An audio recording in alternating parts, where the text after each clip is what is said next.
Γεια σας κύριε, είστε προϊστάμενος? Όχι, είμαι ο παπάς Ενωρίας και όπως περνούσα είπα να κάνω λαγιασμό. Ποιο θες να είμαι, καλαβάλι? Εντάξει κύριε, μη φωνάστε! Με στην ώρα που κάτω μου είπα να έρθω σε εσάς να κάνω μια καταγγελία!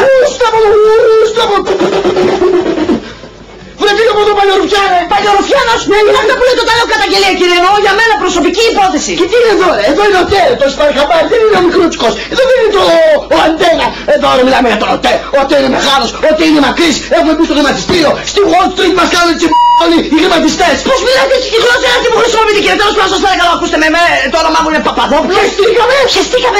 Σας παρακαλώ κύριε, είμαι πελάτης και οφείλετε να με μιλάτε με κάποιο σεβασμό. Αν ξαναμιλήσετε σε μένα κατά αυτόν εδώ τον τρόπο, δεν ξέρω τι έχει να γίνει. Τι θα γίνει δηλαδή κυρία μου, θα μας κάνετε ντά?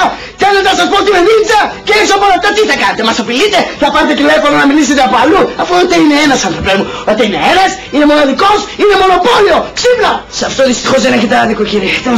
Λοιπόν, πες μας την καταγγελία αυτή την ηλικιότητα της μαλακίας, τι θα μας πεις έντε? Λοιπόν, ο λογαριασμός μου κύριε μου ήρθε φουσκωμένος. Φουσκωμένος για να δω.